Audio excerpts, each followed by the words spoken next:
曾經有人同我講，插得電嘅就係設備，插唔到電就係家具。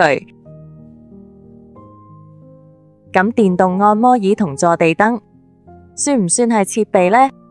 喺入賬時，家具同設備嘅真正分別同插唔插電完全無關，而且比你想象中簡單得多。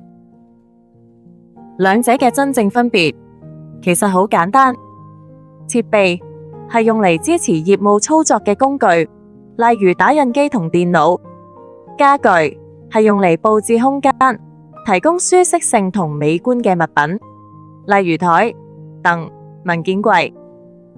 最簡單嘅記法係設備幫你做嘢，家具幫你佈置空間。